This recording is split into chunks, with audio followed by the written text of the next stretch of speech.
Morning. So we have this title, Parents, a Wise Investor. Well, actually, our text is in First Samuel chapter 1, 1 to 26. And this is the life of Hannah. And I love to read this passage, although it is a very long passage, but I want you to just be with me and while I'm reading. Or Sister Jilyn will read in PowerPoint.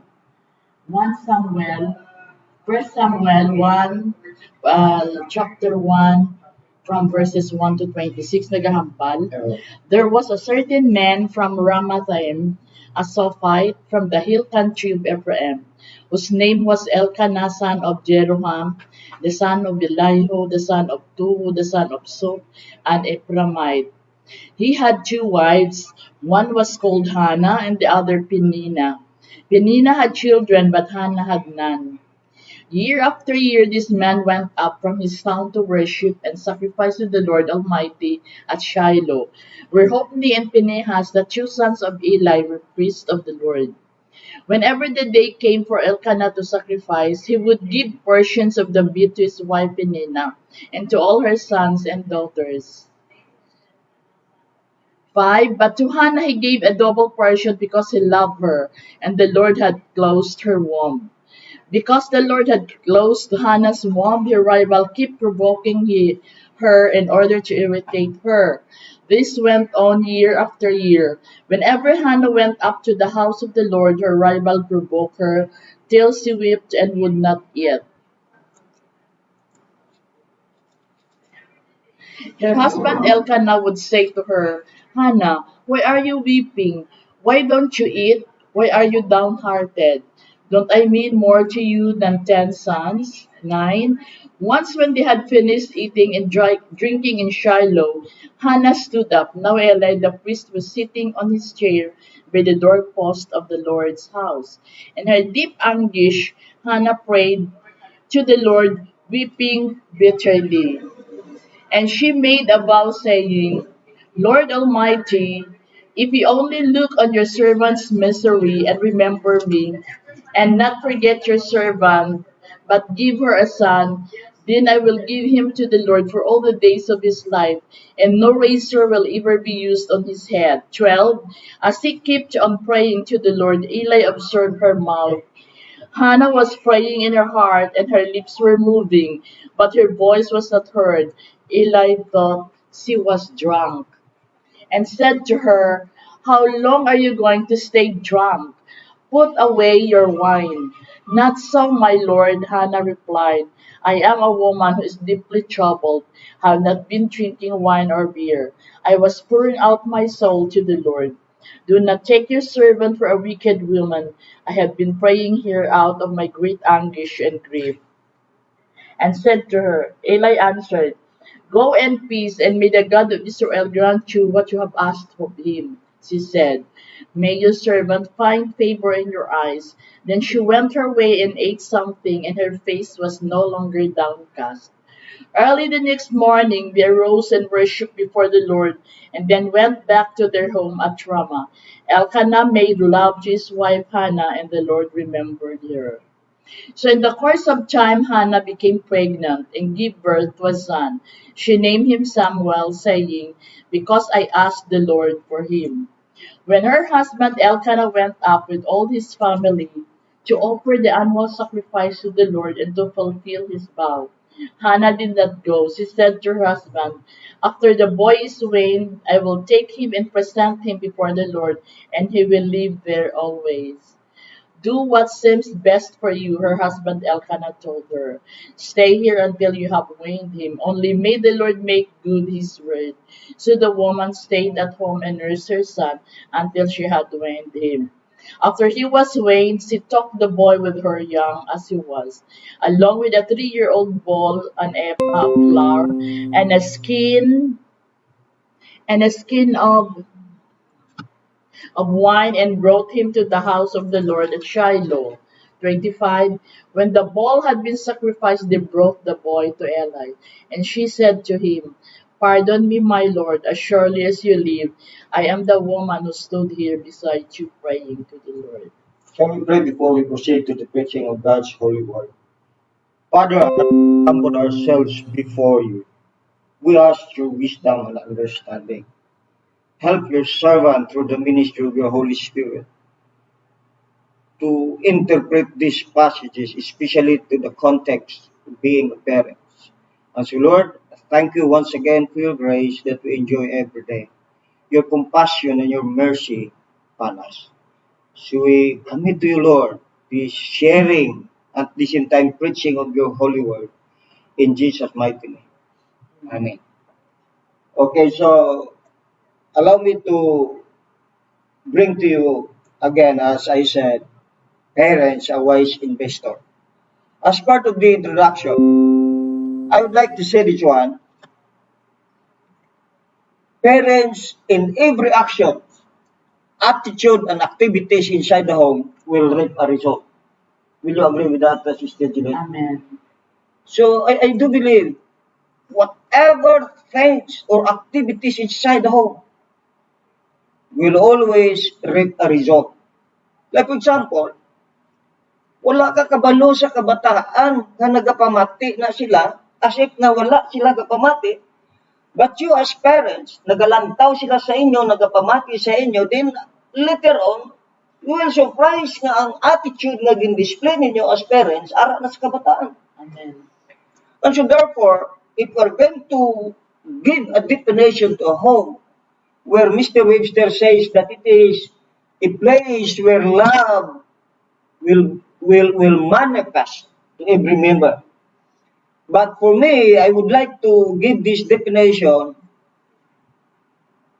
A home is a father's kingdom, a mother's dominion, and a children's paradise. Why I said it is biblical in context? Why I said the father's kingdom? Because I do believe the headship and leadership of the father must always be above all. Of course, God first, then the father, and that's the system or the level of our how we understand the home. So a father's kingdom, leadership of the father must always be active, not just passive. A mother's dominion, meaning to say it is the mother who keep within the home, within the house. Every domestic works, the mother should oversee about that. And then all that, if it is well managed, it will become a children's paradise. How about you, Sister Jilyn? How you look at that? When you say Father's kingdom, speaks about the kingdom, or shall we say, how the father will brought up the children according to the biblical views. So, well, a mother's dominion, uh, of course, it has something to do with domestic health or domestic responsibilities. Dila makita sa kabataan kung ano ang iloy mag-manage sa isa ka panimalay in a godly way. And the children's paradise, of course, depende na sa ginikanan. Kung mangin sa ini ka paradise sa panulok sang kabataan or sa ini ka gani inang paradise no nga sa diin ang mga kabataan can just freely move, maka-expect sila or hatag sila sa ginatawag nga ano gani inang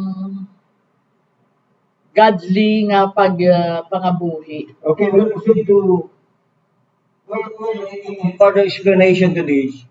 Actually, the whole world now is celebrating a Mother's Sunday.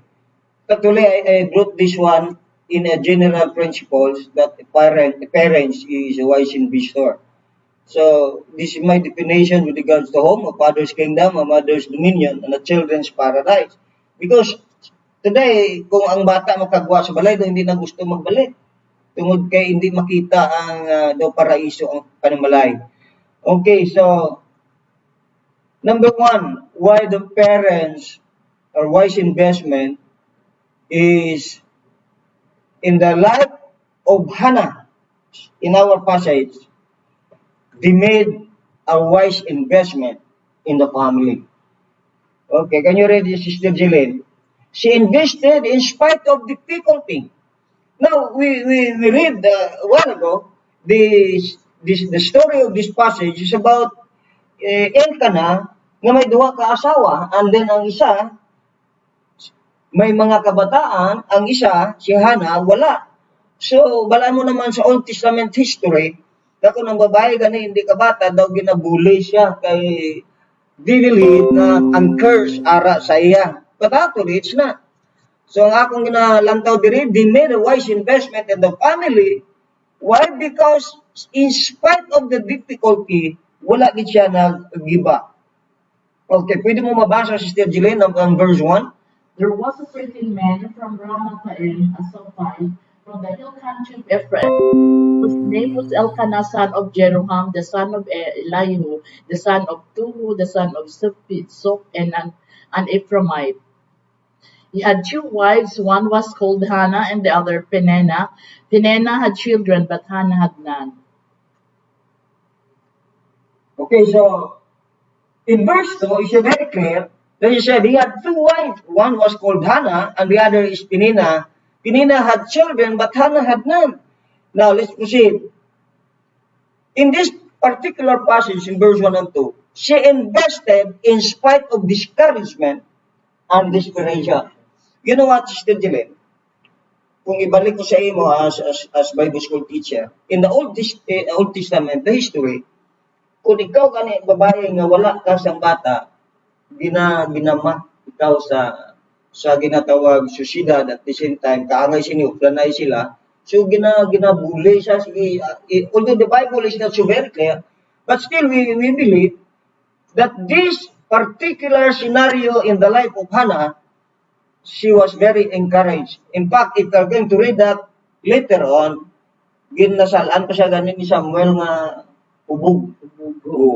Okay, so she invested in spite of discouragement and desperation. But to Hannah, he gave a double portion because he loved her, and the Lord has closed her womb.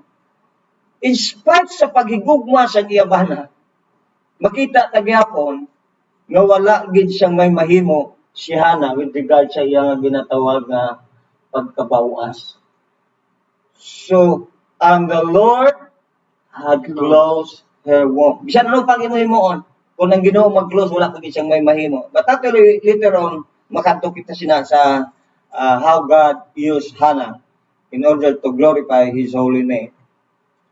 In verse 6, it says, because the Lord had closed Hannah's womb, her rival kept provoking her in order to irritate her. That's why desperation and discouragement is in the life of Hannah. You know what? Ay, laulaw ka, may bata. Kuya, may bata. Kuya, kaya. So, kung amo na mabatian mo daw siguro ano yung mga yan, Sister Jilyn, na balatyan ko. Ay, masyada. Mo daw kulang. Hindi ikaw nga, hindi ka babagi or Yes. hindi ka kapamata. Kaya, you know what? Bisang gani sa, daughter-in-law ko bla, si Mary Joy. Wala pa sa dugay sa batang Diyos, di ba? So, ano na sila, bisan ano na lagi na himo. Pero you know what? God has its own timing. Can you say amen for that? Hindi lang ta magdali. Hindi lang ta mag-una pa sa plano sa Ginoo. Because it's very clear here that says, because the Lord had closed Hannah's womb, the rival kept provoking her in order to irritate her. Okay, let's proceed. Okay, a very short application. In Jeremiah 29 verse 11, what's that? For I know the plans I have for you, declares the Lord. Plans to prosper you in the tomorrow, plans to give you hope in the future. Well, actually, this passage, Jeremiah 29:11, is very familiar to all of us, especially in the Christian community. This passage is being given to the Israelites as a nation. And bilang isa ka nasyon nga pinili isang Diyos. Naghambal lang Ginoo sila, wala ko sang plano nga ihalitan kamo.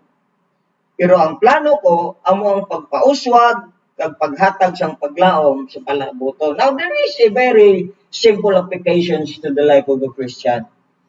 Now, whatever things may happen, or had happened, or in the future will happen, hindi kita magkabalaka. Kaya nga aman, ang Ginoo may plano sa aton nga mas mayo pa. You remember that we are already covered in the Abrahamic covenant. When I said Abrahamic covenant, we are now included as a blessed persons or people in the community of God. And so therefore I will say, this plan or the plan of God to all of us is always to prosper us and not to harm us, but to give hope to all of us. And in Romans chapter 8, verse 28, And we know that in all things God works for the good of those who love Him, who have been called according to His purpose. okay, so this still, the keywords of this passage, I do believe the word those who love Him. Sometimes we quote this one because we always justify what happened to us, but the keyword here is to those who love Him.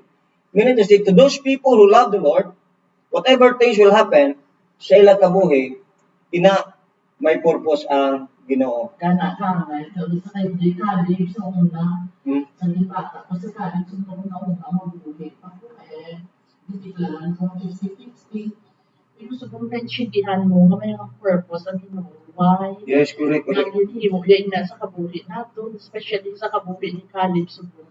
So God has a plan in the life of Kalib, na ara sa subong sa may PNA, kaya ginagamit siya dali sa Ginoo sa simbahan man dito. Okay, kay actually remembering that days, Ma'am Jilyn, do ako sa at that time do wala na ko sa direction sa kabuhi kay both of you, Caleb and you, the doctor declared that, well, sir, we do not have no the assurance nga ang imo asawa ug bata mabuhi. Pero still, naghambal ako kung ginalaw mo ni Ginoo, may tinutuyo ka. And then, to make the story short, I just hung on to the grace and mercy of God. I said, Lord, everything I will submit to you. And let your purpose be done sa akong kabuhi. Amen. And then, kita ko subong, in spite sa ups and downs sa among relationship ni Mrs., although hindi na yan ma-deny, pero ang Ginoo nagpadayon sa iya plano sa among kabuhi. Amen.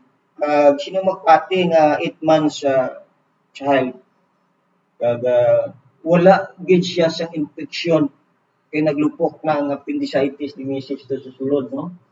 Wala siya maapektuhan. Ang karon nakita mo ang iyang kabuhi, gaulgat to siya. Siya ang kadala to sa music sa every evangelical service dito. So ina nakita ang sa Ginoo in advance, no? Pero ang pinakayabi dire sa sininga passage, we are going to go back to the streamlines of our passage. Dire gahambal, and we know the word we refers to all Christians, not included to those who do not have the Lord Jesus Christ. Let's interpret this properly. And we know that in all things, God works for the good of those, the keyword is, who love Him, who have been called according to His purpose. Ako yung Ma'am Jilyn, as parents, husband mo, I do believe damo ko kapaltahan sa imo. Pero still, I hang on to God's purpose. Kaya nga man, amo niyo, I'm not saying that to this doctrine nagahang on gid ako dira. No. Ako ya sa atong pagpangalagad sa Ginoo, it is not we nga i-persevere tagid bala. Sa nagligad to lang wali ko nga, is God is infusing us His strength and allowing His grace to let us rise up in spite of ups and downs.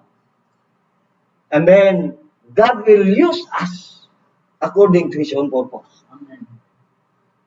So, amo na gani nga sa tanan ng mga Kristohanon, whatever things man nga worst scenario na natabo sa inyo kabuhi, don't give up. Amen. If you really love the Lord, all that God allow it for His own purpose Amen. and to glorify God sa iyang mga katawan. Okay, so next is number 2 points. Not just only he invested in spite of discouragement and desperation, but also Hannah made a wise investment in the future. Okay. Why I said in the future, this is a long passage, but still we're going to read this one. Through the length of her commitment, number 1. In the future, nag-commit siya kabuhi. Hindi lang give up na ta. Di ba mo na bala? Kita ganit sa uno, may punto daw mag-give up na kita, no? Kung isa, humanly speaking. May time din ga-abot nga daw. Tama na. Hindi na ko kagwanta. No? But Hannah, through the length of her commitment, nagpadayon siya. That is in verse 11. Can you read that, Sister Jilyn? And she made a vow saying, Lord Almighty, if you will only look upon your servant's misery and remember me, and not forget your servant, but give her a son, then I will give him to the Lord for all the days of his life, and no razor will ever be used on his head. Hannah did not go. She said to her husband, after the boy is weaned, I will take him and present him before the Lord, and he will live there always. Okay, so let's go back to that passage nga. And she made a vow. Commitment, through the length of her commitment. She made a vow saying, Lord Almighty, if you will only look on your servant misery. Diba, gina siya miserable, atong ginambal kayo na miserable kayo, ang niya kabuhi. Gindalaya sa Ginoo. And remember me, and not forget your servant, but give her a son. Then I will give him to the Lord for all the days of her life. And no razor will ever be used on his head.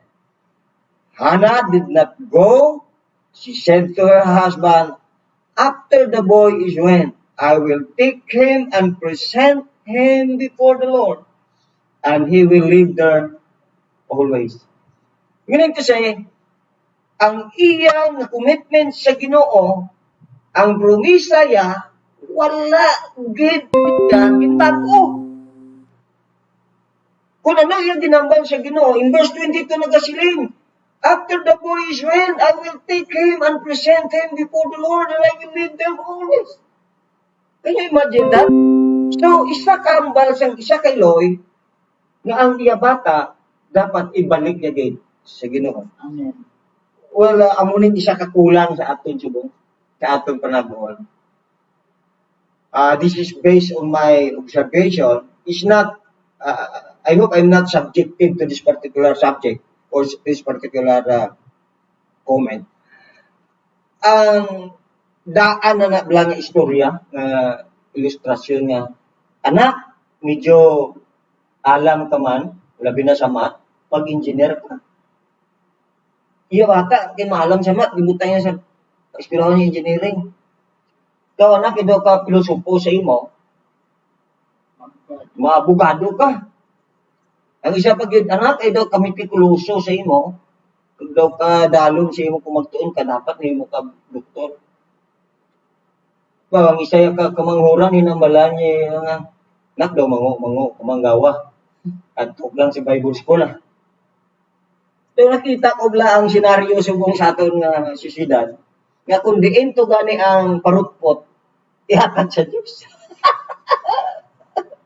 Ang ang simbahan isa sa place of junk materials, no? Kaya mga second class na lang, o second hand, ihatag sa simbahan. Well, I'm not I'm not subjective to this. Pero nakita ko sa realidad bila ma'am, na nagaklanabo. So, he will live there always sa ato na pasay. Another one. Not just only through her commitment, but also through the life and her child, of her child. Okay, ano ba yun dra? When her husband Elkanah went up with all his family, including sa isa kabataan niya, sa isa asawa, to offer the annual sacrifice to the Lord and to fulfill his vow, Hannah did not go. She said to her husband, after the boy is when I will take him and present him before the Lord, and he will live there always. Through the life of her child, hindi lang sa atong dedication ng lang. I-dedicate na si Ginoo, acknowledgement nga kay ining bata, din si Ginoo, inhatag mo blessing. At least naroon nyo gid, meaning to say, kung sa aton si mga panagong, pastor ka na, maalam ka, makuslan ka, kung magamit ka sa Ginoo, dapat mo na. No? Ako niya bala sa, I'm not boasting ha, kay ti realidad man nimo nga ginala mo kay ginupod ko gid Sister Jilyn. Si kabuhi wala ni kali. Atong pagkadto ta sang last na atong pagkadto ano to may incorporation. Sang December to. Gani incorporation to nila no. Incorporate na sila. Incorporate na sila.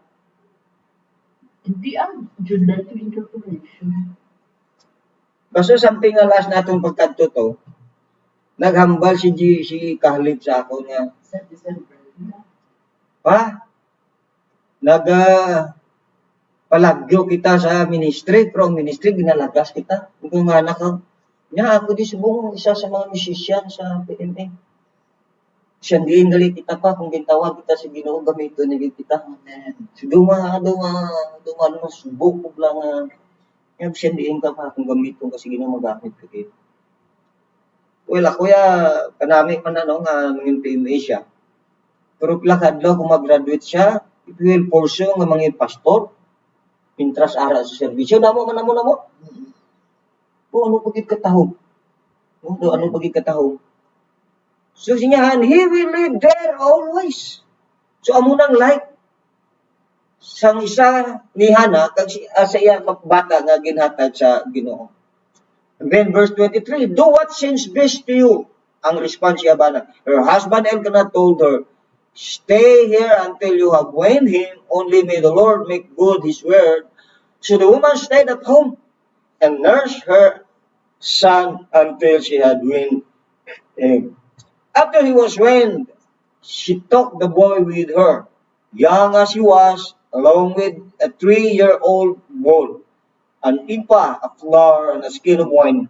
He brought him to the house of the Lord at Shiloh. When the bull had been sacrificed, they brought the boy to Eli, and she said to him, pardon me, my Lord. Nasalanan sa dinaubo mo. Pardon me, my Lord. As surely as you live, I am the woman who stood her beside you praying to the Lord. I prayed for this child, and the Lord had granted me what I asked of him. So now I give him to the Lord for his whole life. Can you imagine that? A very dignified word. For the whole life. Wala yung gambal ay mo kung siya engineer, mo kung siya para magsikat ko, no? For whole life, he will be given over to the Lord. And he worshiped the Lord's there. Can you imagine ang desire sa isa ka Eloy nga ang iya ginambal sang wala pa siya kabusong, tugtog na busong siya, kag namata siya, kag ginpulpil ang iya nga baw. Ari na subong. And he worshiped the Lord there. Ang kanami gidiriya. So now I give him to the Lord for his whole life. He will be given over to the Lord and he worship the Lord's there. Sa aton diya, dedication lang, okay na. No? So that's commitment of Hannah. Next, number 3. And this is the last. She made a wise investment in the faith. Can you say amen ko na? Amen. I hope I have also made a wise investment in my faith. Yes. Nga man, ang bata, firstborn, hindi yung pakuha kung ano-ano. Well, actually, why takbalo kung may mga kurso na sa muna. Pero, makita mo, basta firstborn ka, you have the responsibility in the Old Testament to your responsibility first is to take care of your parents. Amen. And I do believe, kung ikaw subang lalaki, dapat himuon din, especially ang farming sa Old Testament. Pero ariya ginhatag again, she made a wise investment in the faith. It appears that family was important to Hannah. Yes, of course, amo ginauna ta pagtulog. But it also appears that faith was very important to her as well. She made a wise investment in the faith. May mga consideration ko din nakita. Why I said that Hannah made a wise investment in the faith. Number one consideration, her faith was personal. Well, let me explain this further. In her deep anguish, Hannah prayed to the Lord, weeping bitterly.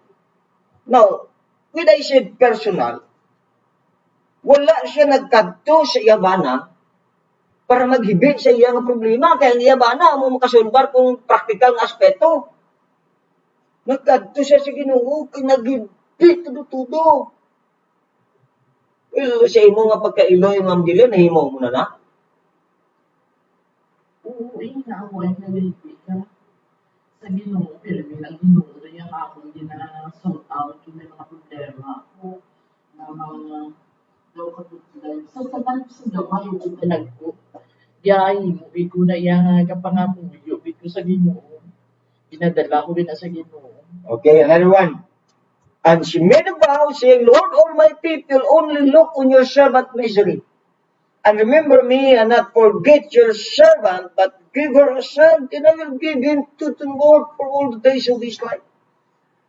And no razor will be ever used on his head. So, makita ta, when I said sa aton nga ginhambal, her faith was personal. In short, if we're going to give a conclusion to this particular consideration, is this. Hannah had a very close personal relationship with the Lord. I think all the mothers should have that. And must have that. And will have that. Nga naman. Kung tanawang tagidya bala, although may aragiman nga senaryo nga hindi man malambot ng atong ginahambal, pero sa totoo gilang wala ang Iloy dapat siya ang gaback-up sa iyabana sa pagpangamuyo. Totoo lang, honestly speaking, I will accept it na mas prayerful ka sa akon. You have time always to kneel before the Lord, wala pa kakaobra. Pero ako makapray ako sa gabi na, isa kagahon pa, gabasa ko Biblia. Do hindi, gapre man, pero do hindi lang consistent. Kung nakita ko sa imo, may ara ka consistent prayer life. So I think as we celebrate this Mother's Sunday, hindi lang sa sining aspekto nga atong tagaan sa pagtalupangon ang ginatawag nga personal relationship with the Lord. Kaya ako kapati si Hannah has very personal relationship with the Lord, si Ginoo. Muunta na natin ang lifestyle. Hallelujah. Na mga personal mo gid nga no? Amen. So salamat giko sa kabuhi mo, ma'am. You're very consistent in your prayer life. So made a commitment, personal sa iyang relasyon sa Ginoo. The next is her faith was practical. Tayo basa sa Jilyn. And her deep anguish, Hannah prayed to the Lord, weeping bitterly. And she made a vow, saying, Lord Almighty, will only look on your servant's misery and remember me, and not forget your servant, but give her a son, then I will give him all the days of his life, and no razor will ever be on his head. Well, the same passage, pero may makita ta diri gyapon nga practical aspeto. Ari can work out ni Hannah. Not just only stayed a passive kind of life, kundi nakita ta sila nga ginalaya sa Ginoo in a very practical way. Amen. Practical, meaning to say, Hindi naman gigur kinanglan nga dalong mo teologiya. Di ba? Hindi na kinanglan nga dalong pa mga Bible school, kinanglan ta. What you establish, or if you establish a relationship with the Lord Jesus Christ, you nurture it because that is human responsibility. So you have to apply it what you have learned. Bilang isa kay Loy. Kung nagani nga kung isabla daw, may ara ko balatyago nga, Happy Mother's Day, Happy Mother's Sunday. Okay na. Pero actually sa Biblia, everyday you have to honor your mother and father mo. Even in the Ten Commandments. Nag-ahambal, honor your father and mother. Hindi lang nga sa sini particular nga adlaw. May ginpasa kayo na si Pastor Antonio sa group chat wala. Kasubong pala nga buhi pa ang imo iloy, imo amay o ginikanan mo. Imo na siya pasidunggan. Okay na, very specific to ya, iloy lang ang forward ya. Pero kung ako niya lang tawon, ang Biblia, way gabang nga sa isa lang din. You have to honor your mother and father all the time throughout the span of your life. So, simid about saying, Lord Almighty, if you will look unto yourself at misery, you will say, I will apply this one, I will fulfill this vows to you in a practical way. As she kept on praying to the Lord, Eli observed her mouth. Hannah was praying in her heart, and her lips were moving, but her voice was not heard. May silent prayer. Eli thought she was drunk, and said to her, How long are you going to stay drunk? Put away your wine. Then sabi, Not so, my Lord. Hannah replied, I am a woman who is deeply troubled. I have not been drinking wine or beer. I was pouring out my soul to the Lord. Do not take your servant as a wicked woman. I have been praying her out of my great anguish and grief. Eli answered, Go in peace, and may the God of Israel grant you what you have asked of him. She said, May your servant find favor in your eyes. Then she went her way and ate something, and her face was no longer downcast. Mean to say, Hannah is no longer affected out of her circumstances. Siling diri, and her face was no longer downcast. In a practical way, out of your personal relationship with the Lord, I do believe you can apply it in a practical way. May tao yan nga hindi ka maghalin-halin sa iyang ginatawag lang kasubok sa mga problema daw patanga nga, gapawala na lang siya tungod siya problema. So, katahong diyo, ginhambal yan, and her face was no longer downcast.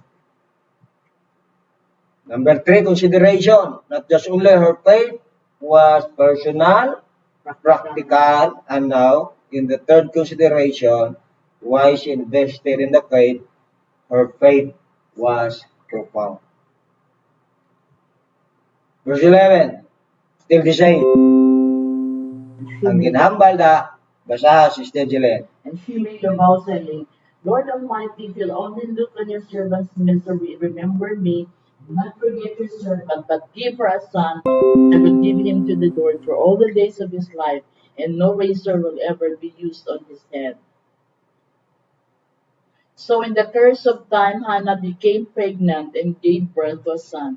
She named him Samuel, saying, Because I asked the Lord for him. When her husband Elkanah went up with all his family to offer the annual sacrifice to the Lord and to fulfill his vow, Hannah did not go. She said to her husband, After the boy is weaned, I will take him and present him before the Lord, and will live there always. Do what seems best to you, her husband Elkanah told her. Stay here until you have weaned him. Only may the Lord make good his word.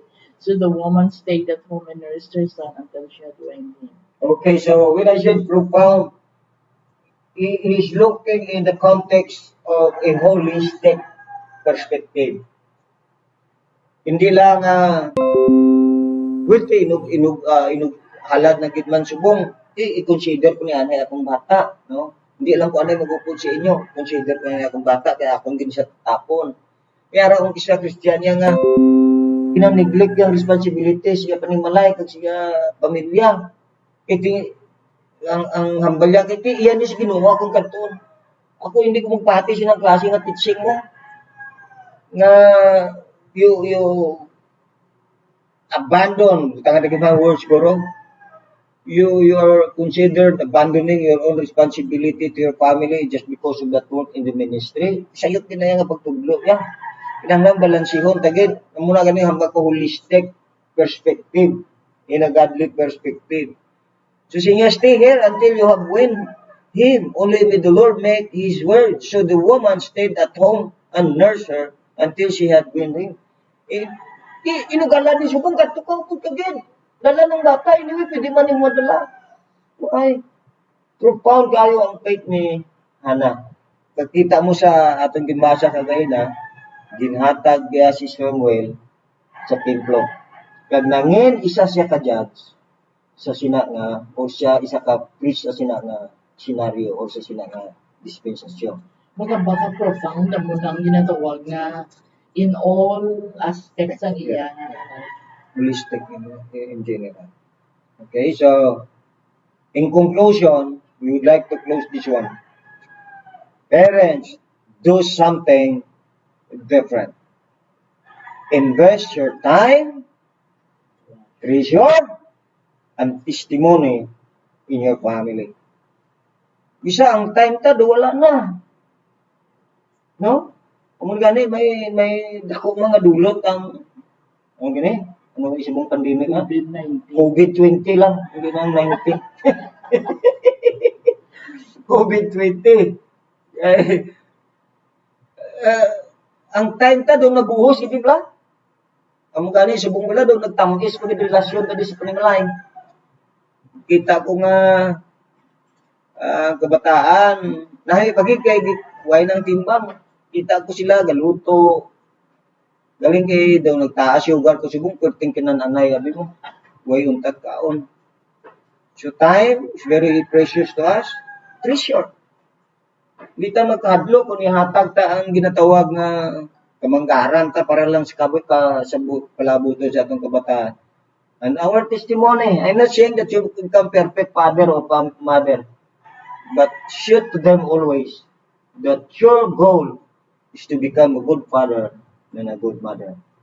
So thank you. We will end this up with a prayer. Let's pray. God, thank you once again for your word. Ginoo nga nagpahayag gid sa amon. Kanami Ginoo sa imong pulong, especially in the life of Hannah sa context sa among ginbasa sa buong adlaw.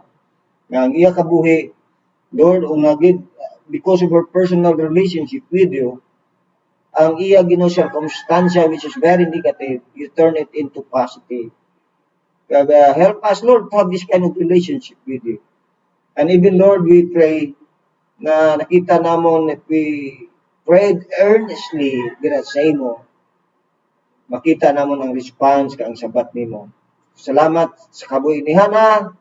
Akong pangamuyo that all the mothers also, Lord, will have that kind of faith in Hannah, a personal faith, practical, and even profound faith, Ginoo, sa iya kabuhi. Thank you for this new application, Ginoo, nga ginhatag sa daughter-in-law ko. Salamat, Ginoo, siya trabaho, nga nakabulig man sa ministry. I pray, God, that you'll continue to bless them and to all of us, Lord God. To our listeners and members of ICMCB, Lord, I pray that you're going to provide their need, Lord God. Ang ila Ginoong mayong lawas, ginampo na ako na ikaw mag-aubay sa mga tanan nga Kristohanon, not just only for ICMCB, but all of us, Lord God. Thank you for your grace, your loving kindness and mercy to all of us. This we ask in Jesus' mighty name. Amen.